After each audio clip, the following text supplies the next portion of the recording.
Vale, buenas. Si Dios no existe, todo está permitido. Bueno, es una frase que sintetiza una serie de ideas que Iván Karamazov en la novela Los hermanos Karamazov de Dostoyevsky pues promulga, ¿no?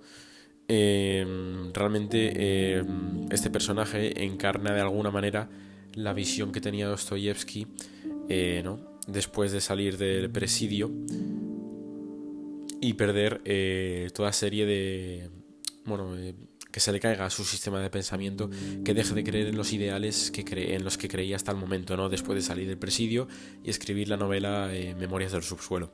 Ahí es cuando comienza la filosofía, por así decirlo, la filosofía de la tragedia, que Lev Sestov trata en su libro. Y nos habla de un filósofo trágico que nos advierte de hasta dónde nos pueden llevar esos principios en los que él creía antes, esos principios del liberalismo llevados hasta sus últimas consecuencias, ¿no? Y cómo podía sufrirlos el ser humano, ¿no? Cómo los estamos sufriendo nosotros en la actualidad, ¿no? Después, bueno, lo que viene siendo el nihilismo, ¿no? El nihilismo. Esta frase de si Dios no existe, todo está permitido, lo que nos viene a decir es que si esta idea de bien no está supeditada a la inmortalidad del alma, es decir, a un poder superior, es decir, la creencia en Dios, todo está permitido. ¿Por qué? Porque esta idea de bien se puede relativizar, se puede no mirar desde una perspectiva subjetiva, es decir, no tiene ningún tipo de valor. Entonces, esta moral, esta ética, ¿no? De manera en la que es una crítica directa a Kant y a todos esos filósofos idealistas, que él, hasta no entrar, ¿no? Hasta que no se le caiga esa máscara, hasta que no tenga que rehacer su sistema de pensamiento con una nueva serie de creencias y de valores basadas en el amor al prójimo y demás, y en esa responsabilidad y en ese tipo de, ¿no? En lo que también vienen promulgando después Nietzsche y demás, que es en esa creación de valores propios, encargar con esa responsabilidad de la vida y demás, pues que él critica a todos esos filósofos idealistas ese principio de libertad individual.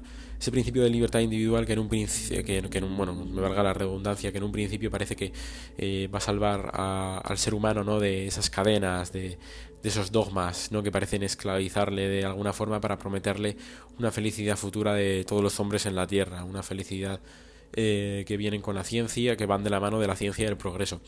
Esta ciencia y el progreso que ya se han demostrado que hoy en día pues no nos han aportado más que, bueno, no nos han aportado nada directamente, más que horror y más que un cálculo instrumental. Es decir, esta racionalidad instrumental está al servicio del capitalismo y del consumismo, porque consigue reducir, no, maximizar los intereses, sí, maximizar los intereses y reducir al mínimo los costos, ¿no? Esta racionalidad instrumental está orientada siempre a la acumulación de datos y a una optimización de una sociedad que funciona mediante una estructura, ¿no? Una estructura de seguridad y de control que gestiona nuestra angustia y la gestiona mediante el placer, la satisfacción inmediata, la dopamina y la satisfacción de nuestros instintos, pues los cuales, ¿no?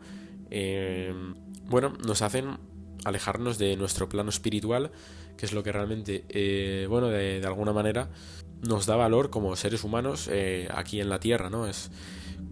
Bueno, ese es otro tema que quiero tratar más adelante en el vídeo, pero pasamos con el siguiente punto. Una vez dado ya ese salto en el que todas esas ideas llevadas hasta sus últimas consecuencias que surgen con la Revolución Francesa, con la democracia moderna, en la que el Estado se convierte como en el garantizador de nuestra seguridad y nuestro control, o sea, de nuestra seguridad, ¿no? De que estemos seguros, de que el Estado piense con nosotros, de que externalicemos toda la carga moral que resulta la vida, es decir, la responsabilidad de llevar a cabo una vida y ser dueños de nuestro destino, ¿no? Pues esta angustia queda reducida al mínimo cuando el Estado se convierte en esa estructura que es capaz de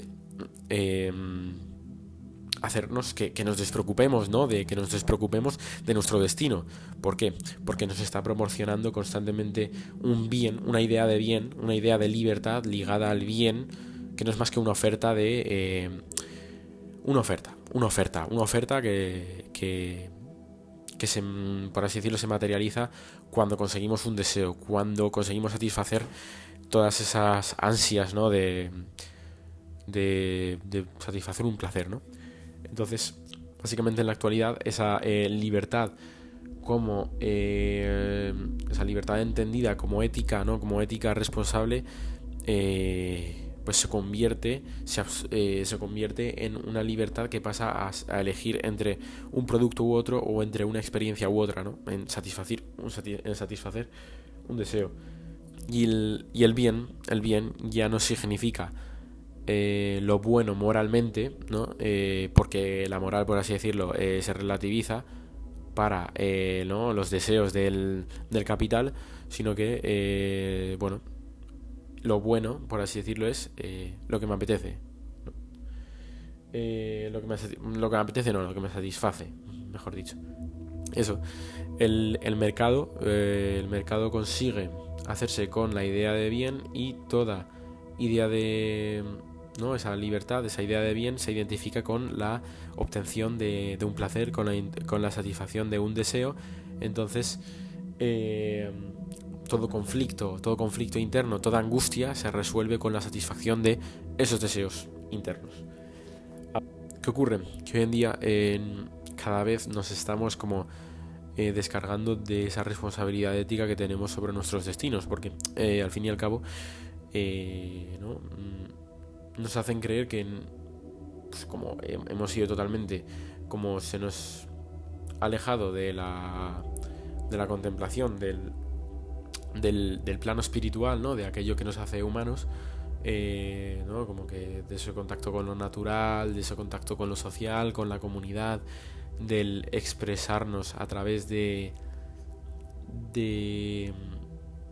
la negatividad, y no convertirnos en un producto que podemos consumir, ¿no? Bueno, también a través de las redes sociales y tal, pues nos convertimos no más que en un producto que puede ser consumido por otros y demás. Bueno, es otro tema, pero bueno, que básicamente nos hemos descargado de todo tipo de responsabilidad ética. Es decir, no necesitas decidir lo correcto, o sea, no tienes que pensar cuál es lo correcto, sino decidir qué es lo que minimiza tu angustia mediante la satisfacción de un deseo interno. Entonces, el consumo se ha convertido en ese ritual de pacificación moral, por así decirlo de alguna manera. Así que esto se ha convertido, pues, en un mecanismo perfecto de control emocional de la sociedad a través de esta estructura estatal que nos ofrece mediante la oferta todo lo que necesitamos para pacificar nuestra angustia y nuestra moral. Ahora bien, por eso decía antes lo de que creemos que somos libres pero somos más esclavos. Entonces es una paradoja que el ser humano es como que no, es que queremos libertad, no, queremos libertad para satisfacer todo tipo de deseos, mediante los cuales te conviertes en un esclavo de esas ofertas que el Estado te puede llegar a ofrecer, todo ese tipo de ofertas que el Estado te puede llegar a ofrecer. Entonces no es que seas más libre, sino que eres más esclavo del Estado y de ti mismo, ¿no? Es un poco lo que dice Byung-Chul Han. Y bueno, el siguiente tema, el Estado y la promesa de control, ¿no? En esta cultura del miedo y del miedo a la libertad, ¿no? Del miedo a ser dueños de nuestro propio destino, el Estado y todas sus instituciones se convierten en los garantizadores de la estabilidad social, de la conformidad, ¿no? Del confort. Entonces, como decía Dostoyevsky a través del Gran Inquisidor, nosotros les daremos pan y seguridad, y ellos nos regalarán su libertad, ¿no? No necesita nada más el ser humano, no necesita nada más. Entonces, ¿no? Es como que ya está, ya lo has perdido todo, pero tienes esta ilusión de libertad, ¿no? Entonces, estas instituciones, ¿no? Garantizadoras de la libertad, tanto de la libertad como del control, ¿no?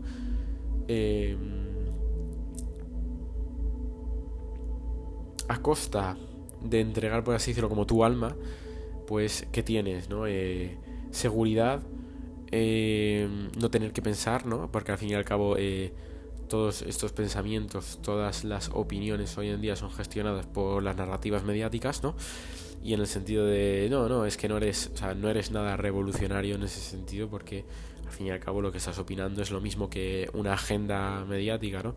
Al fin y al cabo, hoy en día como que la gente no se atreve a opinar si no es por una mayoría completa, ¿no? Si ese tema no se ha convertido de alguna manera en... Entonces, bueno, de alguna manera el haber renunciado a esa libertad, ¿no? En la manera en la que Dostoyevsky también nos dice que el ser humano, ¿no? Bueno, a través del Gran Inquisidor, Dostoyevsky nos dice que el ser humano es ¿no? el proceso de soportar la pesada carga del libre albedrío, no se puede hacer si no es con la creencia en esa inmortalidad del alma. Entonces, sí se puede llegar a hacer si el ser humano tiene la suficiente voluntad, si el ser humano tiene la suficiente fuerza, el suficiente autoconocimiento, ¿no? Psicológico, como para llevar a cabo esas decisiones que persiguen el verdadero bien, ¿no? Es como puedes no ser o sea, puedes ser incapaz de dar ese salto de fe, pero de alguna manera estar orientado a esa especie, bueno, a esa especie no cojones, puedes estar orientado al bien. Sin embargo, el ser humano es débil, ¿no? Entonces es débil y ahí es cuando aparece ya el Estado como el Estado, los mercados, el consumismo, los medios de comunicación o las redes sociales como nuevas teocracias, ¿no? Así que el Estado, pues, ¿no? Todo ese juicio, todo aquello que tú puedas opinar es sustituido por por los datos, por la estadística. Es decir, todo se racionaliza, se convierte en un instrumento mediante el cual pues bueno, el Estado se atribuye el bien, y mediante las agendas, mediante las redes sociales, crea una nueva moral que no tiene más que ver que con la visibilidad, con la aprobación y con bueno, lo socialmente bien visto, ¿no? Esta cultura de la cancelación, ¿no? Entonces todas estas redes sociales y demás se convierten en unos perfectos tribunales de la moral en los que, pues bueno, no puedes, por así decirlo, opinar la verdad aún así, ¿no? Porque es como que el Estado y los medios de comunicación son tan dueños de esa verdad que ellos han, ¿no? Que ellos han erigido que, pues de alguna manera, bueno, eres esclavo, ¿no? Porque hay mucha gente que tiene miedo a llevar a cabo bueno, sus propias reflexiones y a...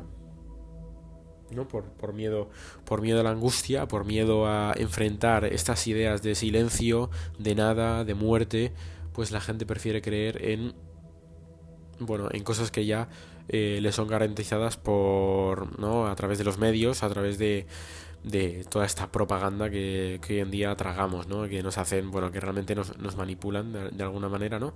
A través de todo lo que consumimos, ¿no? Y bueno, así es, ¿no? Tengo aquí escrito que el Estado nos promete acabar con muchos problemas, de manera que la gente, por miedo a la angustia, por tanto ruido, es incapaz de analizar con pensamiento crítico las contradicciones que se hallan en muchos medios de comunicación o líderes mundiales, solo porque deciden confiar en ellos como responsables del destino de sus vidas, ya que han adquirido una estabilidad social, un confort y una satisfacción de sus deseos, ¿no? Que no pueden sustituir con la angustia del destino, con este plano espiritual que en ningún momento han llegado a concebir porque están muy cómodos satisfaciendo sus deseos, ¿no?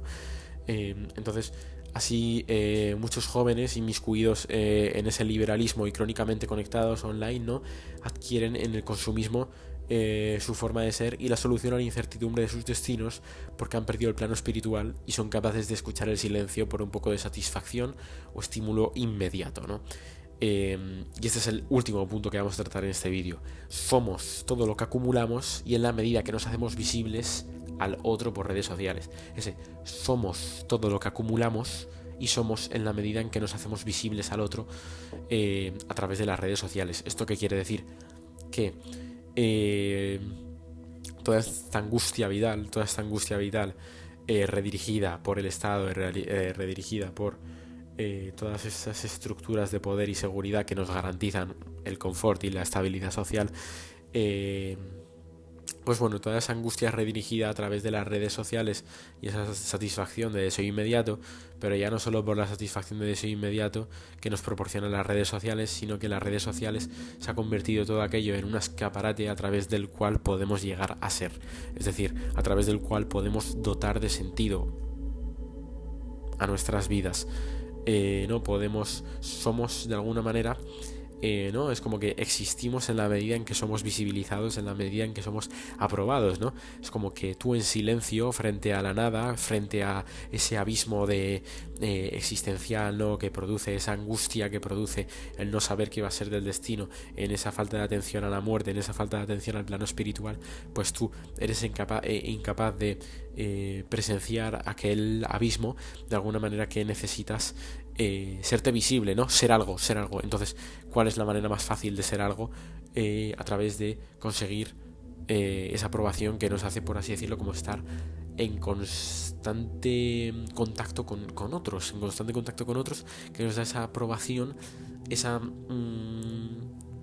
de alguna manera es el deseo satisfecho de que estamos existiendo y que no somos nada, ¿no? Que no somos más que polvo, cuando realmente es terapéutico llamarse a sí mismo polvo, ¿no? A llamarse a sí mismo o concebirse a uno mismo como nada viviente, porque es lo que somos, nada viviente, ¿no? Es como que no sé quién lo decía, pero como que nada en este mundo te pertenece.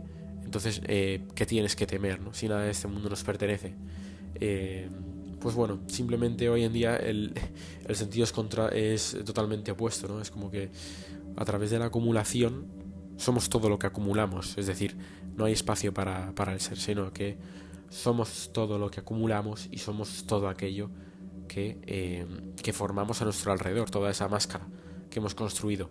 Si nos quitamos la máscara, si nos quitamos esas redes sociales, si nos quitamos esa identidad que hemos construido en base a lo que consumimos, en base a lo que vemos, ¿no? Si nos quitamos toda esa identidad en base a todo el ruido que tenemos, no somos nada, ¿no? Entonces, resignarse a toda esa serie de cosas que hoy en día esta democracia moderna nos ofrece, significa existir, vivir y no sobrevivir bajo una persecución constante de deseo que lo que nos hace es lo único que nos permite es estar hiperconectados, completamente vacíos. Es decir, tú y yo, lo que eres, se define por lo que posees y no por lo que eres. Entonces, es obvio que frente a la inexistencia de Dios, hoy en día se erijan nuevos dioses, ¿no? Como hemos dicho, pues el Estado, la democracia, el dinero, ¿no? El éxito, el proyecto de felicidad, esa promesa de proyecto de felicidad en el sentido de, no, es que, la productividad, por ejemplo. Entonces, toda esa serie de cosas que no hacen nada más que optimizarnos, tratar de conseguir como la máxima optimización, ¿no? ¿Para qué? Para ser algo, ¿no? Para satisfacer ese concepto abstracto endiosado en último término, como puede ser el éxito, como puede ser el dinero, ¿no? Que no tiene que ver más que con la acumulación de cosas para ser, ¿no? Porque el éxito de que viene acompañado de la acumulación de un montón de cosas, el del dinero y demás, ¿no? Y todo eso parece que nos va a aportar una serie de felicidad, ¿no? Porque nos va a permitir, pues, la potencia el poder de acumular más cosas. Entonces todo es un círculo que no hace nada más que alimentar primero un vacío interior y alimentar al consumismo y al capitalismo. Es una rueda perfecta, es una rueda perfectamente diseñada, es una ingeniería social espectacular, la verdad. O sea, espectacular. O sea, no es que el sistema te esclavice, sino que te esclavizas tú a ti mismo a través de la productividad. todo el ruido que tienes, ¿no? Para centrarte en ese contacto con la naturaleza, en ese contacto con lo otro, en ese contacto con lo negativo y de alguna manera existir y no sobrevivir. Bueno, claro, entonces esa conexión constante sustituye el silencio, la contemplación y la interioridad. Luego, el plano espiritual se disuelve completamente entre estímulos, no somos nada, ¿no?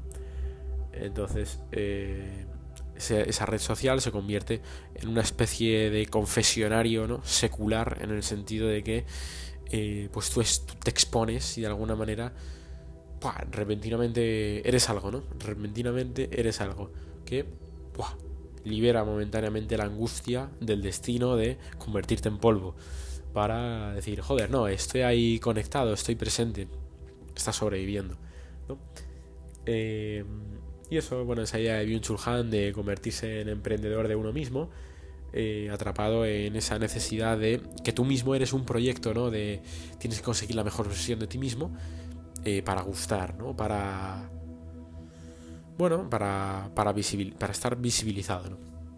Que sí, que está bien. Obviamente yo creo que toda inversión en uno mismo debe estar orientada a un plano en un plano espiritual, en un plano de destino. Es decir, yo me afirmo radicalmente en lo que soy, trato de ser más fuerte, trato de luchar contra el tedio, trato de luchar contra la existencia, siendo responsable de ella, llevando a cabo todas las consecuencias de mis actos, ¿no? No es como que trato de evadirme mediante la satisfacción de deseos y demás. Bueno, esa especie de... Bueno, esa especie no, coño, ese sentido, ¿no? Entonces, bueno, ya para acabar, no, y cómo hacer frente a todo esto, ¿no? Porque ahora, por ejemplo, con la inteligencia artificial también, la inteligencia artificial es que se convierte ya en una herramienta que nos permite, ¿no? Que ha permitido, es que es perfecta la ingeniería social, es una burrada, ¿no? Porque si ya antes nos daba miedo, nos angustiaba el destino y buscábamos apoyo en el papá Estado, en la democracia, en externalizar esa carga moral hacia otros, ¿no? Y que esos líderes mundiales se convirtieran en como nuestros protectores, nuestros salvadores, que todo esté orientado a una productividad y que todo esté orientado a la satisfacción de los bienes identificados con los deseos y con los placeres, ¿no? Y que parece que cuanto más acumulemos, más felices vamos a ser, y que todo depende de un plano material, no espiritual, ¿no? Que a lo mejor la vida no es tanto conseguir un status quo, ¿no? Porque hoy en día es como que todo es el status quo, el qué máscara tenemos, ¿no? En vez de lo que somos y como tal, como ser humano, frente a su destino, frente a la nada, frente al vacío, no somos nada. Entonces, ¿qué somos? ¿Qué fortaleza de espíritu tenemos? ¿Qué fortaleza, ¿no? ¿Qué fortaleza mental tenemos como para luchar contra ese tedio y además hacerlo de una manera inamovible, o sea, afilado al viento, en el sentido de no tengo miedo de nada, afronto esa negatividad de la vida, esos bonitos desafíos que se me pueden presentar, ¿no? Es que ya desde el acto de salir a andar un rato por la naturaleza,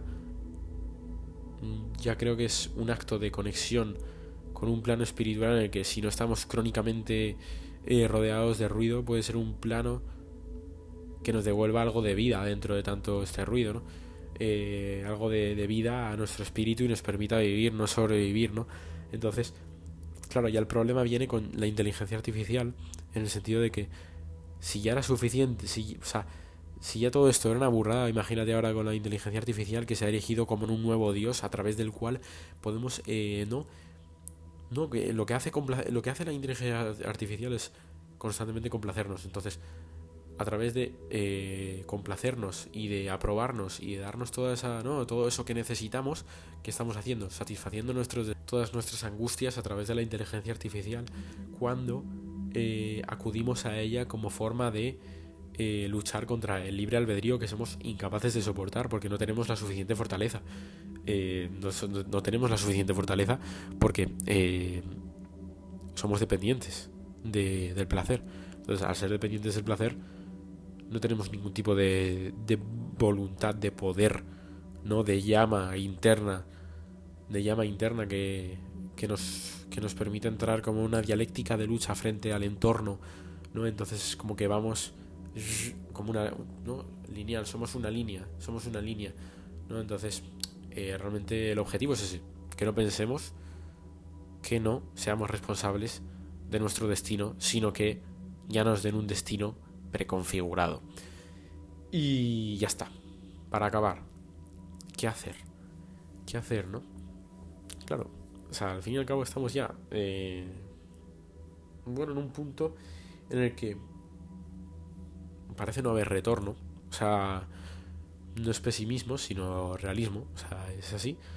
Entonces parece que no hay retorno, pero no sé de quién es esta frase, pero la leí por ahí, me gustó mucho. Es que nunca cambia nada, pero si yo cambio, cambia todo.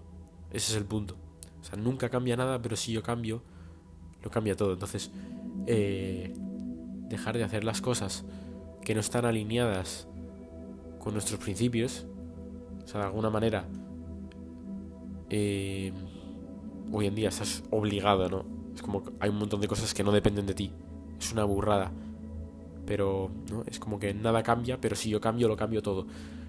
De alguna manera es encontrar ese plano espiritual, encontrarnos con nosotros mismos a partir de una resistencia al ruido. De alguna manera, como decía Tarkovsky también en Esculpir el tiempo, que de manera muy sintetizada es que la contemplación de este cine lento, de la pausa, del silencio, puede, por así decirlo, alimentar de alguna manera un alma que hoy en día ha sido apagada por toda esta modernidad, ¿no? Sobre todo, mirar las cosas desde la perspectiva en la que estamos aportando un valor a nuestra misión en el mundo, ¿no? Tenemos que llegar a ese nivel de autoconocimiento que nos permita como aportar un valor y tener un valor dentro de toda este tedio, dentro de este tedio que